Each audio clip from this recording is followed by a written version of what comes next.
Bonjour à toutes et à tous. Je voudrais vous parler de réfrigérateurs. Je remets une couche sur les réfrigérateurs.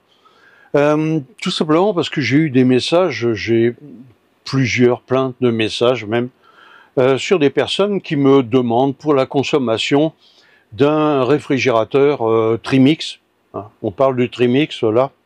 Et qui me demandent donc s'ils peuvent, avec leur batterie plomb, si avec leur panneau solaire, tel truc, ainsi de suite, s'ils peuvent utiliser leur Trimix. Il y a même une personne qui me demande s'ils peuvent faire tourner un frigo Trimix en 12 volts. Alors je vais répondre un petit peu à tout ça, parce que il y a un grand flou artistique là, et surtout c'est que il y a des personnes qui avancent des choses et qui ne savent pas du tout le fonctionnement d'un frigo Trimix. Alors, je vais essayer de faire court, je vais essayer de faire simple. Il y a plusieurs vidéos où je parle déjà de ça, mais là, ce que je voudrais, c'est juste informer les personnes pour qu'il y ait plus cette, ces confusions. Il faut savoir, c'est qu'un frigo Trimix, parce que trois sources de fonctionnement. Le gaz et l'électricité 12 volts et l'électricité 230 volts alternatif. Le gaz, ça pose pas de problème. Pourquoi? Parce que j'en ai déjà parlé sur la puissance énergétique du gaz. 1 kg de gaz, à savoir 2 litres de gaz, donc, font environ 17 000 Wh. 17 kWh. Donc c'est relativement puissant dans un volume relativement restreint. C'est-à-dire que, ce qu'il faut savoir, c'est que, je vais commencer par ça, ce sera beaucoup plus simple. Vous allez vite comprendre. Quelle est d'après vous la consommation moyenne, je dis bien moyenne, d'un réfrigérateur Trimix en été, je dirais, avec toutes les contraintes que cela apporte, c'est-à-dire qu'il faut que le véhicule soit bien, enfin que le réfrigérateur soit bien horizontal, d'accord, qu'il y ait une certaine ventilation, parce que l'échange avec ce système-là, c'est pas top du top. Donc, je prends, parce que je l'ai là sous les yeux, je raconterai pas de blague, consommation électrique par 24 heures, 2,9 kWh. Ça veut dire quoi? Ça veut dire 2900 Wh par 24 heures. Alors, on va aller maintenant, on va retourner dans ce que je vous ai dit juste avant. 17 kg pour du gaz, pour 2 litres de gaz. Si on divise simplement ça par 3, 3 fois 6, 18, pour faire court, voilà. Donc en 6 jours, grosso modo, en été, on a consommé 2 litres de gaz, 1 kg de gaz. Sur une bouteille de 13 kg, à vous de faire le calcul, c'est vite fait.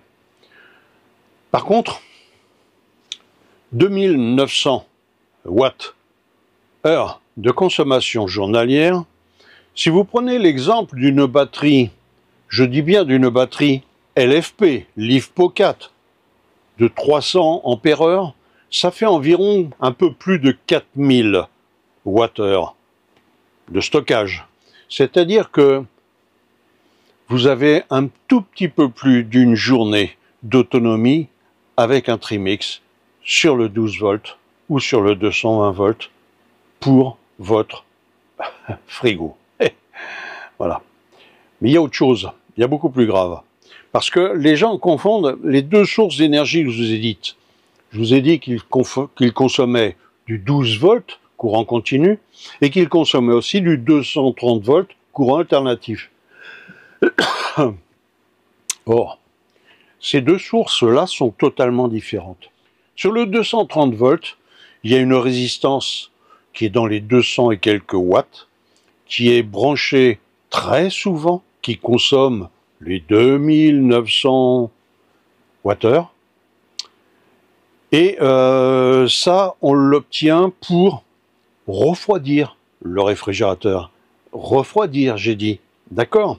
C'est-à-dire que si vous mettez des aliments, si vous ouvrez la porte, si toutes ces choses-là que l'on peut faire qui vont augmenter la température des réfrigérateurs, eh ben, cette tension de 230 volts et la résistance qui est à l'intérieur va faire en sorte que le réfrigérateur va pouvoir faire chuter la température et la ramener à 5 degrés, les fameux 5 degrés en moyenne.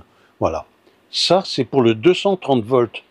Mais, je vous ai expliqué dans une vidéo précédente, je mettrai le numéro, il sera là. Je vous ai expliqué qu'en 12 volts, ce n'était qu'un entretien de la température. Un entretien, un maintien de la température. Votre réfrigérateur est à 6 degrés. Vous le mettez sur le 12 volts. Ça consomme. D'accord? Mais ce qu'il y a, c'est qu'il va juste maintenir la température. Vous ouvrez la porte, vous la refermez.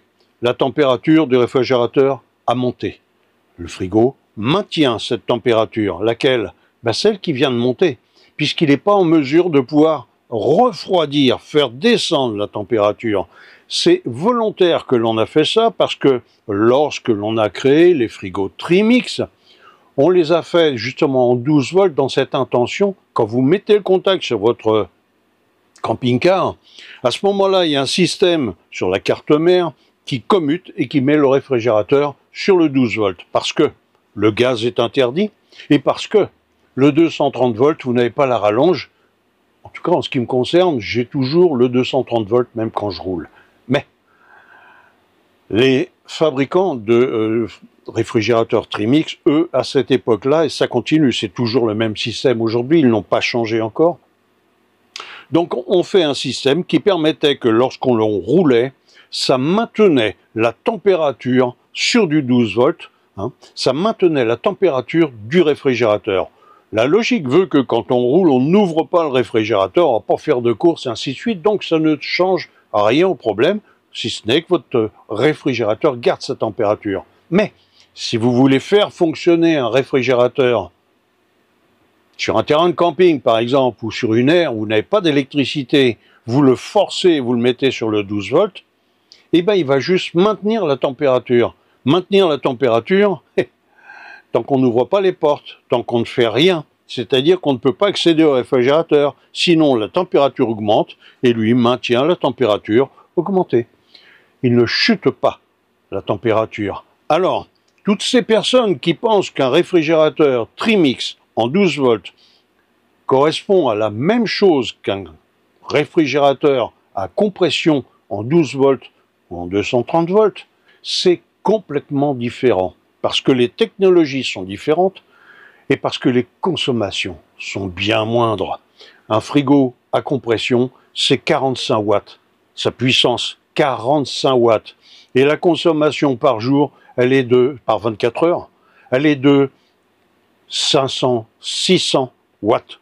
C'est tout, wattheure. Hein, 500, 600 wattheures par jour. Et là, je vous parle en connaissance de cause. Pourquoi?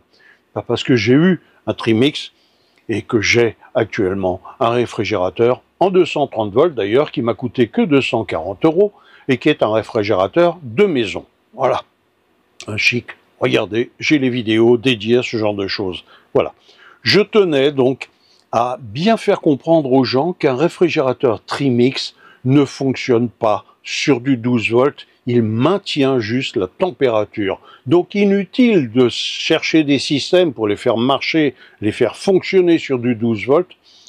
Ils ne sont pas prévus pour fonctionner sur du 12 volts, juste pour aller d'un point A à un point B en roulant. C'est tout. Et ça, en roulant, c'est l'alternateur qui fournit l'énergie logiquement. J'ai fait à peu près le tour.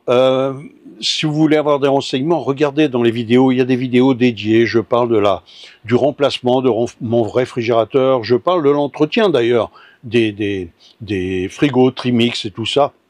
Voilà. Je voulais juste dans cette vidéo faire une mise au point sur ce que des personnes affirment sur le Trimix et ce qui sont complètement fausses, quoi. Voilà. Donc ne vous fiez pas à ça. C'est une grosse erreur. Voilà. Je vous remercie d'avoir suivi cette vidéo et puis encore une fois, je vous dis à très bientôt.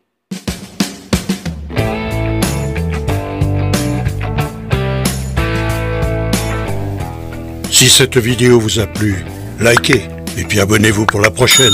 Allez, à bientôt.